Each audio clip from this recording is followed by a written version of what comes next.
in theme parks. Hello and welcome back to the Simpsons and Theme Parks Retrospective. So far we've looked over 4 parks that were each the focus of a major episode. This time though, we're covering the rest of the enchilada. The parks that are just part of an episode's cold opening story, a small sequence in an overall episode, or an impetus for a major conflict, etc. And believe it or not, we have 10 different episodes to get into today. So let's not waste any time. We can start this extravaganza with Season 2, Episode 18, Brush with Greatness, to explore the first park The Simpsons ever explored, the water park known as Mount Splashmore. This episode begins with, fittingly enough, a TV episode, Krusty's show, filmed at the park. It's time to Run along with Krusty! I want to go to Mount Splashmore. Take me now! Now! Can't fault good advertising. The kids desperately beg Homer until he agrees to take the kids to the park, causing them to make their way over to Mount Splashmore, home of the blatantly ignored rule sign. People, if the girls have covered their nipples, the guys should too. It's only fair. Where do we even begin with this? First off, this thing has no seatbelt. Granted, that makes getting out after the attempted drowning easier, but people could easily fly out before the drop and hurt themselves on that railing below. Second, roller coaster tracks going down underwater. That's a lawsuit waiting to happen. Third, that dive area is freaking tiny. Sure, it pulls people away in the current, but this has liability written all over it. First ride, and this place is already looking horrific. This will not end well. Whoa, all right, no line. Ay, caramba. They took some artistic liberties with the line, almost Escher-esque, so to say. Bart, Lisa, and Homer all use their own unique methods of skipping the line, hopping right down the tube, only for Homer to get stuck in the tube. Holy hell, that is a nightmarish idea. The thought of being trapped in a water slide, the water constantly flowing around you as you're stuck, unable to move. Your limbs and arms just trapped at your sides, squirming for release. The water flows underneath you but never lets you out. Good God. Surprised no one's made a horror film about that. The event makes Homer a laughingstock to the public and causes the park to consider the safety of the ride, leaving the Simpsons back home discussing Homer's obesity issues, leading into the main conflict of the episode. Time to say goodbye to Mount Splashmore. Next up from Season 4, Episode 15, Brothers from the Same Planet, I bring you Marine World. A bit of context is needed here. Due to Homer's neglect, Bart ends up seeking a new father figure to look up to, finding in the form of a young biker named Tom, who agreed after Bart lied to him about his father being a drunken gambler who abandoned him. In response and jealousy, Homer ends up taking another young man under his wing, Peppy. By complete coincidence, as the episode comes to a close, both duos end up making their way to Marine World. Whale is not really a fish. They're mammals like you and me. Is that true? No. Homer, how dare you? Mammalism is open to all. Stop gatekeeping. Woo! Come and get it! Woo! Come and get it! You know, this is why they uprose and conquered you. Just saying. Bart and Homer end up running into one another. Only for when Tom tries to pull Bart away, Homer mentions that he's Bart's father. His father? The drunken gambler? That's right, and who might you be? Settling your disputes with violence. This is just poor form. I thought you were supposed to be a good example of masculinity to Bart. This leads to a fight that takes the two out of the park, so... Season 7, Episode 5, Lisa the Vegetarian. Featuring Storytown Village, which, strangely enough, eventually became Praiseland in terms of Simpsons continuity. Weird. The episode begins with the family making their way to the park this time. Where are we going? We're going to Storytown Village, Grandpa. It's an amusement park for babies. Come out, or I'll blow your house in. Still better than Universal Kids Resort.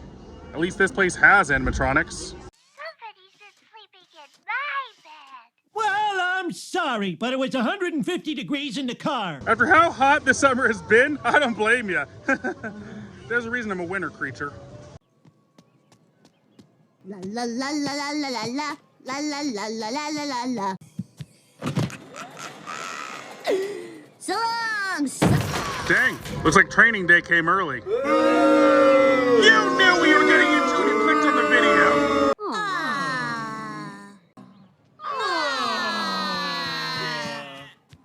Out of the way, you. This is why you must always strive to be the cutest. Just look at me. There can only be one. Attention families, this is Mother Goose. The following cars have been broken into. If only that was the worst thing people did in an amusement park parking lot. Anyway, up next from season 12, episode 15, Hungry Hungry Homer, I bring you Blockco Land! Are you sick of ordinary-shaped amusement parks? Then be the first family on your block to visit Blockco Land. Kids, how would you like to go to Blockco Land? Meh. Frick, when even your own advertising can't muster a reaction beyond meh, you know you're in trouble. How about you, Maggie?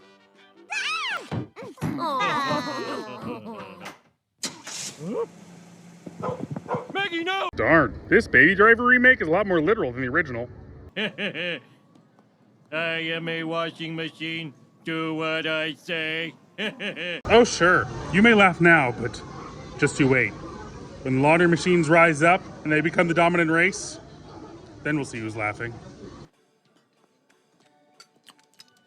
You know, it's a shame when a parody has something that the original should have. I mean, Legoland, you gotta steal this. This is such a good idea for a buffet or something.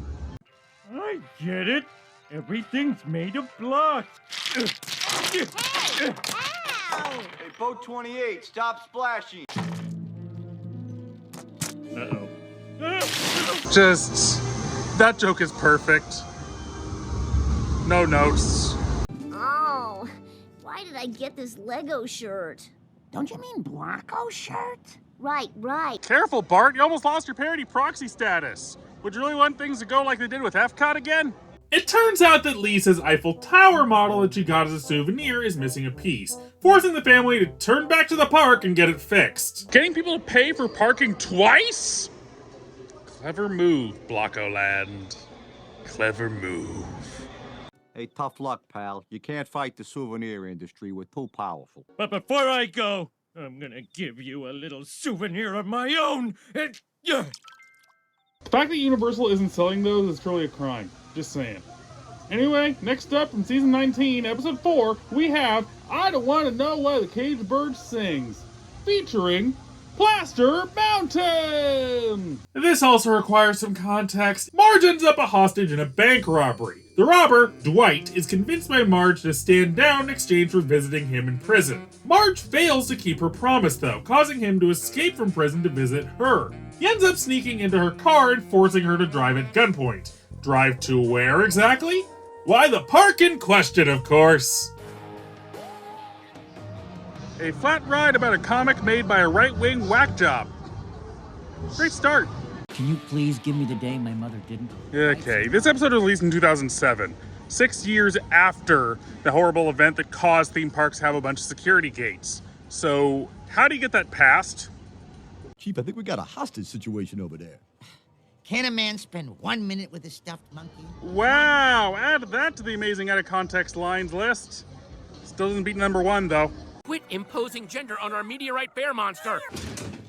I'll show them which monkey would make the best chief. Dude, please, be honest with me. What'd you think was gonna happen here? Marge convinces Dwight to save Wiggum, getting him crunched by the ride mechanism, and sending this motherless bank robber off to the hospital and ending their time in the park. Let's keep this train a-rolling! Next up from season 21, episode 9, Thursdays with Abby, we bring you Wet n Wild World! I love going to aquatic parks. Sure, they have worse rides than amusement parks, less fish than aquariums, but the parking is ample. As an adamant defender of the wonder that is SeaWorld, I take great offense at that. But I already filled up my camera in the parking lot. A bird eating potato chips, my feet walking, that boy who got sick on the tram, Grandpa talking to a mermaid. Oops. I erased them all. So, you made space for new photos. I see this as an absolute win. Here's the original Octomom. Sly move. Octopi don't do shows like this, though. Why not? You know, their shortened lifespans, making training hard, how they don't handle crowds well. There's reasons they don't do this. Hey, well, we could perform it if we wanted to. I wasn't saying you couldn't. This is discrimination. I'm writing them a strongly worded email. Yeah, well, you gotta respect activism where you see it. They'll cheer a dancing octopus, but not an old man complaining about everything. Dude, we get enough of that from politics. Don't make this out as if it's special. Anyway, Abe starts talking with a young man actually interested in his stories that starts off the main conflict, leaving the park behind. So, next up, from season 14, episode 25, Winter of His Content, we bring you an abandoned theme park, Six Flags Over Krusty.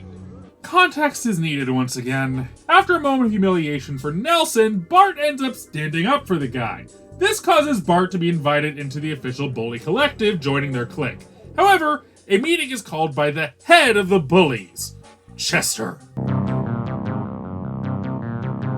On tonight, and everyone who ever took anyone's lunch money is there.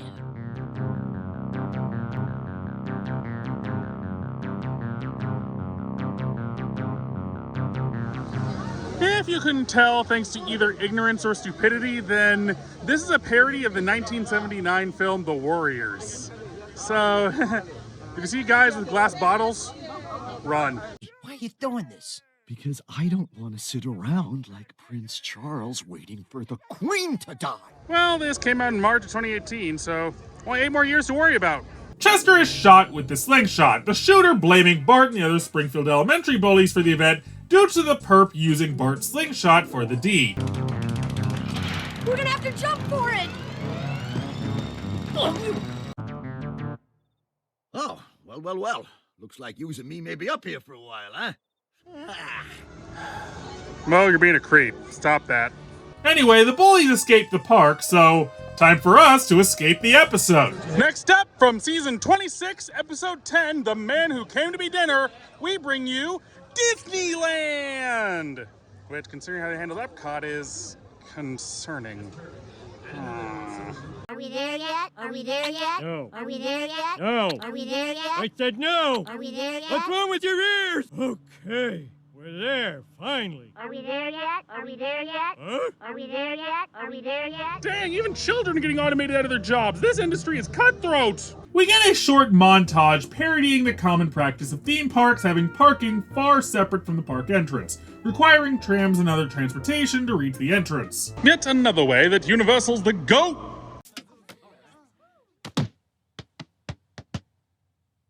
You planted that on me, man. Damn, that's nuts. Riding on a bug, you'd rather be in school than riding on a bug. Well, I'm glad at least someone gave Bugs Land a proper review since, well, it closed before I started this show.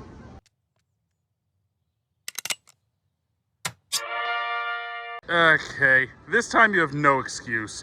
We saw security earlier in the episode. How the heck did he get that in there? Whoa, this place sure has changed since Disney bought the rights to Cosmic Wars. Huh, so that's what happened to this stormtrooper strata than Endor didn't get eaten. Neat. Pirates of the Caribbean! They revamped this ride because of massive complaints from 2 people. Hey, sometimes the fewest people have the best point to make. You should understand that, Lisa.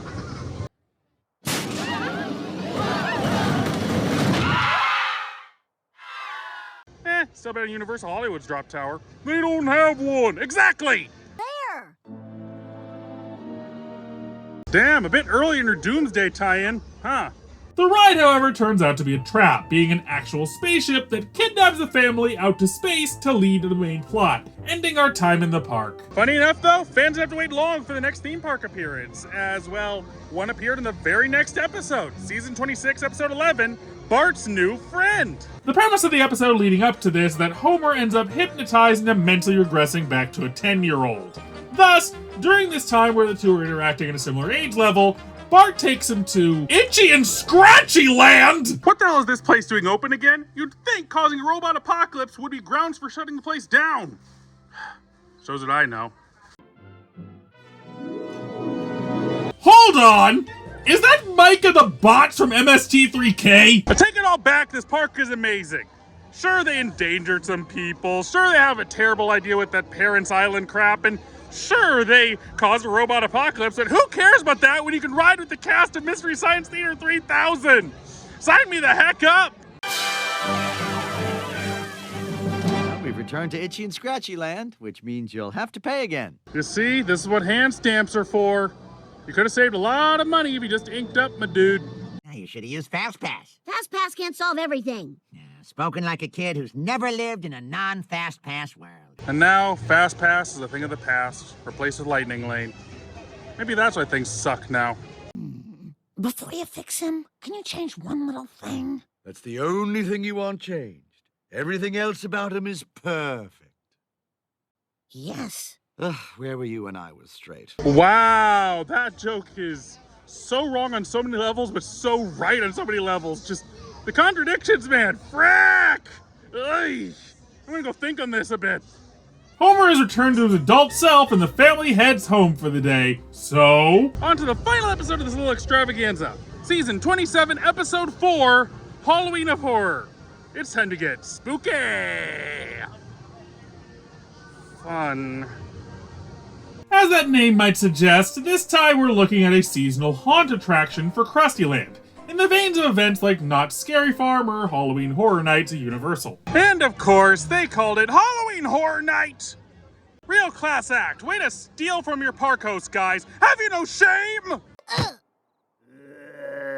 That makes no sense. Terrifying, but logistically, in the style of crowds this place has, resetting the effect and tripping it off again would not work. Just, what is the setup for this ripoff here? Oh yeah, the gore is super realistic. It's gotta be. Today's consumer is just too sophisticated. Oh, great, great, absolutely wonderful! Can I go home now? Finish the segment! Damn it! God, jeez, just goddamn chainsaws, just goddamn, keep those goddamn things away from me, you goddamn assholes! Now take my hand and I'll walk you through this roiling zombie horde. Nope, out! Tendo, it's fake. I don't care. My contract has a strict no R-rated zombies clause, and I'm enforcing it. Get back here. No, God, why?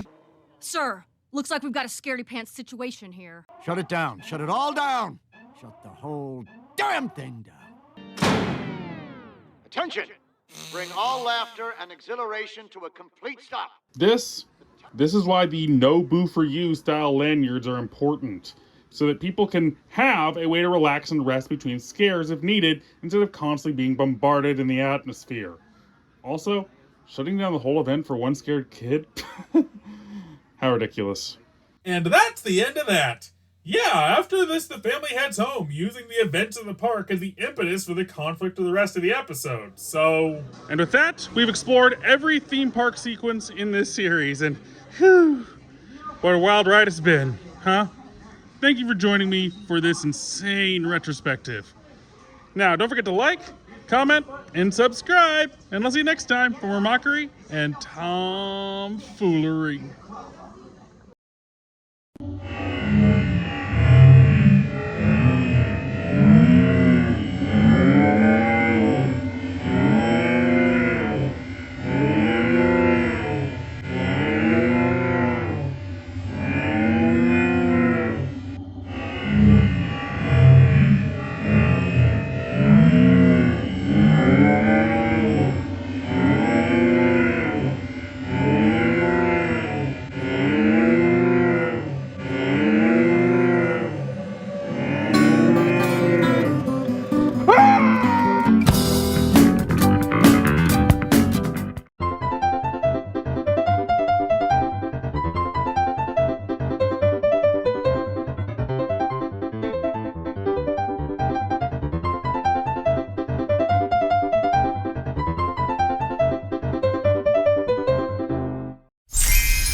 Okay, so let's get this first strategy meeting to order.